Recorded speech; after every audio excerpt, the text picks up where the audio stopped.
district of Algoma. That real. That was a new sign. What does that even mean? That real. I don't know. It's like the Dufferin Mall sign that said, really? That was just... Yeah, but at least that was some humour in there, possibly. Well, I'd say that one's not far off. Anyway, maybe we'll do some investigating and get to the bottom of what the new Algoma sign really means. Maybe. We are on a multi-day mission to Sudbury and Sault Ste. Marie. Magical mystery tour. A little bit. So our first stop, having left Toronto at 6:30 this morning or thereabouts, was some trails in Sudbury. And I'm looking at Jessica because I can't read the piece of paper. Oh, so sorry. I didn't know you wanted me to say the name. I missed my cue. It's alright.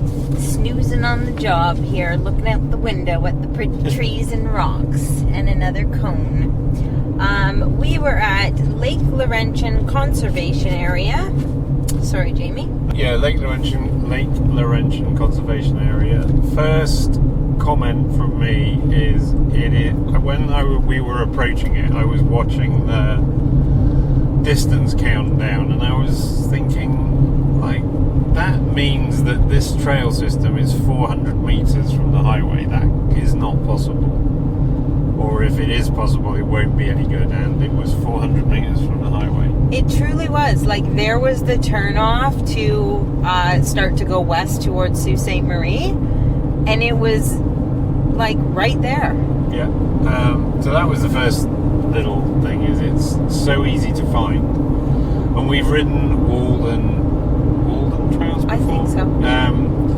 Which are also off the highway, but not that simple. So this is like literally a 30-second detour off the main highway. So that was the first thing. The parking, I think they're working on, because there's a sign saying new car park coming. But at the moment, it's kind of on a residential street, but there is a turning circle, and subsequently there are no washroom facilities. There was a garbage bin, though. Yeah, it's a garbage bin and a map. Wasn't nothing.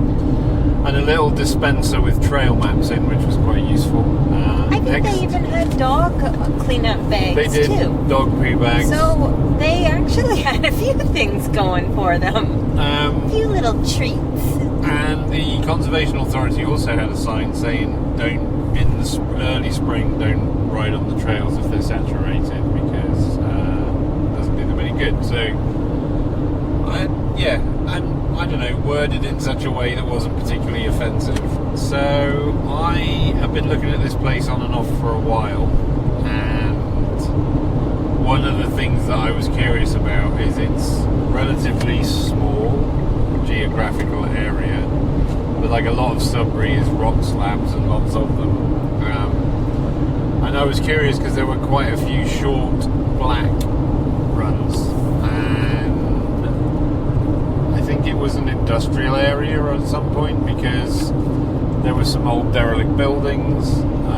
There was an old football pitch, which has now got trees growing on it, but there's like goalposts at each end. Was that right when we entered? Yeah. Right. And just to say that we did enter, I guess we should mention that, bless you. Excuse me. We entered on Ida Street or Road. Yeah. Ida Street access point. Because there's multiple access points. So yeah, I think there's some industry been there before. There's like some burnt out cars, there's piles of tyres, there was, some old buildings. A couple of curious things. On the top of one of the rock slabs that I was desperate to get to, there was a white cross, and I might use it as a thumbnail, which I thought was maybe like a crossroads for the trail systems, but it wasn't, but I'm not entirely sure what it was. Sometimes it's to mark, like, if somebody's passed away there. Yeah, it wasn't a religious cross, it was like a, so it wasn't, it was a cross that was like a plus sign, in the sense that it was equal distance each line. Oh, so okay, way off. So it wasn't that kind of cross. Yeah, weird, but I might use it as the thumbnail. Walden mountain bike trails, I think done a bit of trail maintenance here, or a lot of trail maintenance here, and they've done a fair amount of upkeep. So on most of the trails there's very little, if any, signage, but on the rocks there are little cairns built, so little stone pillars of rocks, or... Oh, we call them inuksuks. No, the inuksuks are like mini stone henges, right, where it's two stones. Oh, these are ones that just go straight These up? are a pile of rocks, which in England we call them cairns. Which you have told me before, sorry. And they use them to mark the way in the mist on mountains, but it was useful up there, and actually a couple of spots where you drop off the rock and the rock drop was just unpleasant. They put two cairns so you can go between the two. Oh, okay. They'd also put some white spots on some of the rock slabs, but the rest of the trail markings you have to use trail forks or just ride around and figure it out, one or the other. I did a bit of both today. It's too stoppy starty otherwise. So that was that. So you go in on a multi-use trail, and then you kind of go off left on what they call the easy way out, or that's the way I went in. The easy way out is straight out of the gate, cold. It's interesting. It's quite rocky and bouldery and wide and not particularly dangerous, but I wouldn't say it was super easy. So I followed that and then picked up a blue, a little bit of tricky route finding, followed the blue from the top to the bottom. I'll put the trail names in the description. And I, right from the start, spotted this big rock slab, which I know has a trail each side of it. So it's got an out trail and an in trail, and I wanted to ride both of them. So I found my way to the slab with a bit of tricky route finding, and then I rode one way all the way down, rode all the way back up the easy way down, which is not easy, and then did the other side, and then did a couple more blues, and then came back out on the wide trail where I bumped into you. So I spent an hour and a half and did 4.5 miles, and I was riding the whole time, and a little bit of pushing, but no, it was a little bit of it was getting my head around the rocks, but the route finding was a bit difficult, and the trails were quite hard actually. So I would say, like we talk about the rating of these trails, I would say the greens are harder than normal, the blues are about the same as they are where we normally ride, and the blacks, I think the rock just increases the exposure and the chances of hurting yourself if it goes wrong, but actually the blacks weren't terrible. There was a couple of, I think there's some double blacks around Sudbury that are big jump trails. I didn't come across any of those today in this place. It was all just sort of technical, chunky stuff. What I would say is on the downs, and I did use a GoPro today, which I've not been doing, but and I might put a short video together of this trip on our YouTube channel, which is the same name as our podcast channel. But the descents were rough and I was going quickly, and I think the fact that I am lucky to ride the bike I ride, which is a high pivot bike, I think it helped, because there were a few things where I actually cringed expecting to smack the frame on the rock and I didn't, so thanks to the DV8 I did okay. You did say you were quite happy to have your DV8 today. Yeah, it was excellent, it did well, so incredibly beautiful. You could definitely spend 3 hours there and still not ride all the trails, even though it's a small area. There's some nice rocks to hang out on at the top of the hill. You can get a bit of an insight into Sudbury's history. I think it's industrial history from there. Somebody's built some cool little lines with some features, which are like little drop-offs and small jumps and stuff near the car park if you just want to warm up or mess about. I think that's it. I think the only other thing is, when I came out, it's quite easy if you pick the wrong route down out of the riding area to end up on the no bike trail, on the walking trail. I don't think it matters, but just there wasn't anybody there today. But just a bit of careful route finding, I guess, to avoid any conflict there. So I have a question. Yeah. The Lake Laurentian Loop, which on this map tells me that it's 10 kilometers. Yeah. Is that multi-use? I don't know. You need to look at the. I don't think it is actually. I think the mountain bike trails are kept away from those. That's what I. Walking trails. That is exactly what I was kind of gathering, and I just wondered if you knew for sure or not, because that does look like a lovely loop, but does not look like it is for two wheels. No, and I think this place again is hiking and skiing, cross-country skiing. Yeah, I see Nordic Centre for sure. Yeah, and I think the mountain biking's come along a bit later on, and they've accommodated it and they've done a good job. But it's definitely not like Walden where we go, where it's got its own waymarked mountain bike trails. This is definitely they're kept kind of separate. Yeah, and I like the places where there's no signs and you don't know what you're getting some of the time, not all of the time. I thoroughly enjoyed myself in there today, and I would welcome a trip back there. Could easily spend 3 or 4 hours in there. Right. Well, I had 1 or 2 little bits of audio myself, probably of a total of not even 60 seconds. Should we add that at the end? We're going to add that somewhere. Okay. Or not, I don't know. No, we'll add it, but I just wondered where you wanted me to add it. Oh, well, we'll figure that out, I guess. It's a new adventure.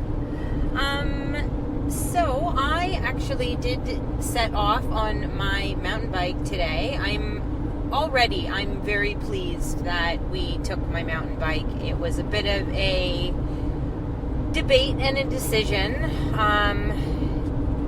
But like, for example, today, it would have, just to get into the spot where I was, it probably would have taken me the entire time to do so. Yeah. So having my bike was fantastic to just, cruise on the easy walking trail, straight in a little ways, and so for in and out purposes, it was great. I, however, did not do a mountain bike ride today. I was on a hunt. The big hunt. Could have been a bear hunt. There was bear signs. That's true. That is true. And I was a little bit looking over my shoulder when I heard the leaves rustling. But no, I did not see any bears or any real animals for that matter. Not today. Although we did see a raven on the way up, and then we did see a heron on the way out. Yeah, I'm not sure what he was, that heron, but he was of that family for sure. Yeah. So anyways, going into this forest, I very first off noticed it is just birch trees galore.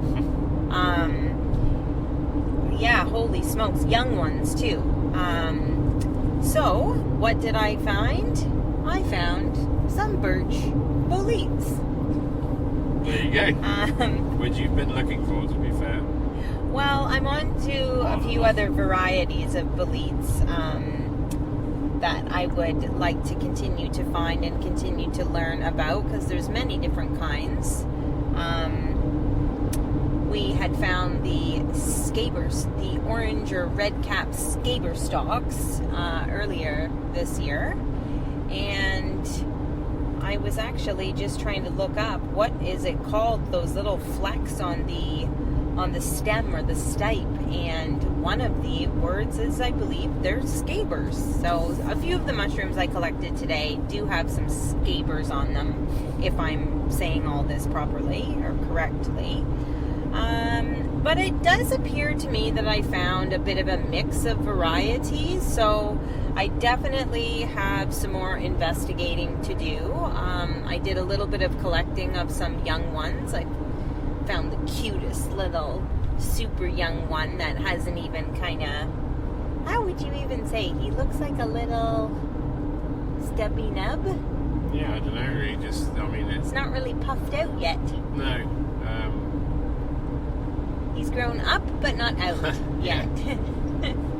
Anyways. It looks like I don't know, it looks like a kind of... cartoon or something. Yeah, that's the word I was going for. Like a little animation. He should have feet and a head. Like a little face Or a face, painted on him. yeah.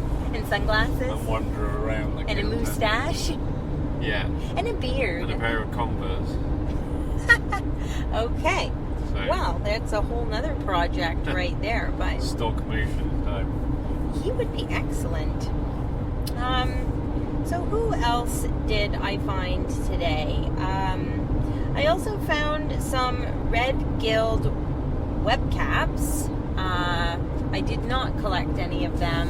I'm not really certain about their edibility or not, or the confusion with other mushrooms. That being said, I maybe should have just grabbed one to spore printed and done a little more learning, but I think I collected about enough for today for me to play with tonight. I do have a question. Go for it. So I saw a few things myself. I saw some old, fairly big slippery jacks, which we know what they are, but they're way beyond their time now. I think they were very insect riddled. But I also saw some of them too. kept seeing, and I keep forgetting what they're called, but the ones that are bright yellow with little white spots on. The arrogates, fly arrogates. Those ones, yeah. Yeah. There was lots of those too. And some bigger ones that were cool as well. Like, nice to see that you're riding along and you're sort of half paying attention, and then suddenly there's a bright yellow thing in the middle of the undergrowth. They are really pretty. Yeah. I actually got fooled today by a few of the little baby ones that didn't quite have any spots yet, Right. or weren't like a bright yellow color. Yeah. They were sort of cream colored, and I do believe that is what they were. And there was a few purple and gray ones that I was trying to identify. So one of the mushrooms or species that was coming up for me, but I don't believe it to be true, was lilac bonnet. Something tells me that is not correct, but I will, continue to do some reading on that one. However, the biggest gift of all happened when we were getting ready to depart, and I thought, whoa, let me take one more quick pee in the bush. And as I was crouched down, I spotted two very large and very pristine, not large and old and bug infested, no, perfecto, purple wood bluets.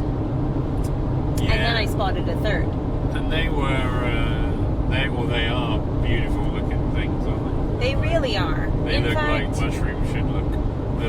When you pulled it out with a little base joined at the bottom. yeah, and they're starting to kind of curl upwards, almost like a vase, and they're a little ruffly, and they've got, just beautiful tight gills, and the smaller, younger one is like just really cool shade of like a purpley gray. Yeah.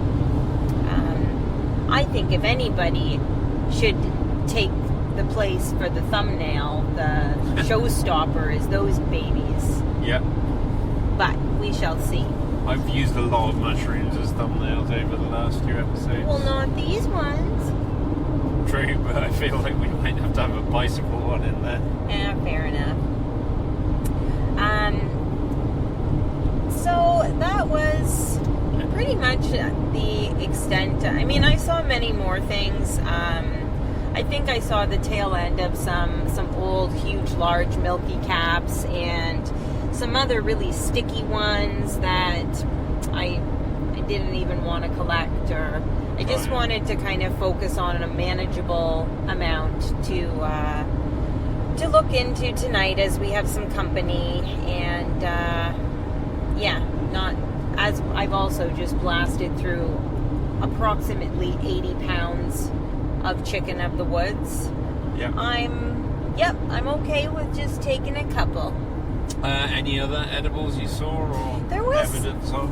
Yes, there was one other, but I'm sorry to say I could not identify it just yet. Again, I will have to do some more research, but it almost looked a bit like a sugar plum or a Saskatoon berry, but was not. And what was strange is that there was two completely different colors of berries on the same bunch, and even in the same cluster.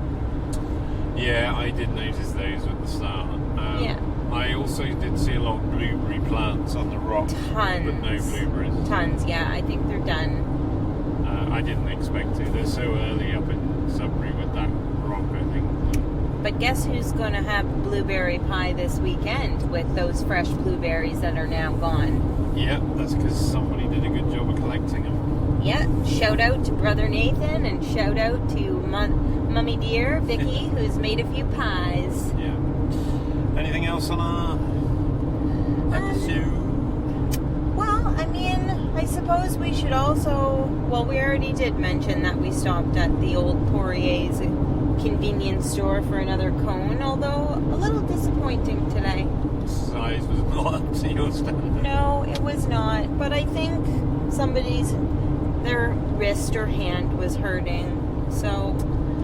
If you are planning a trip up here, I mean, any day's fine, but we happen to be doing this on a Thursday, and I have to say it has been pleasant. There's hardly any traffic, and yeah, I think getting away a day earlier, if possible, would be a good start.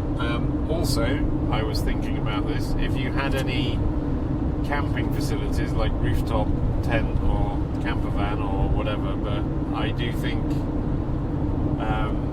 leaving, if you're coming up from the city, leaving on the evening before, driving somewhere and then doing the Sudbury thing as the next day, if that makes sense. Yeah, So definitely. drive up in the evening because it's 4 or 5 hours, probably 4. less Yeah.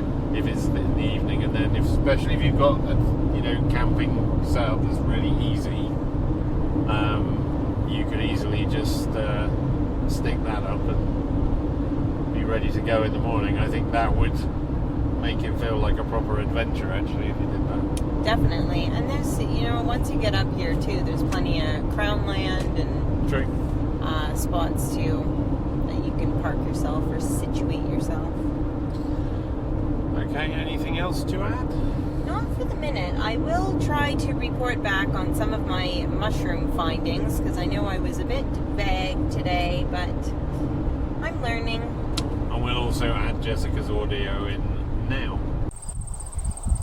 So, I'm, I don't know, a couple hundred meters into the trail, and I've already spotted quite a few mushrooms, just sort of in an open area. There's a lot of birch trees, and I'm in and amongst some very young ones at the minute, and it's even a bit gravelly, and I've already collected several types of boletes and a few other sticky topped ones that are quite similar to like a slippery jack, but I'm not exactly sure what variety it is just yet, but this is looking good so far. Hopeful.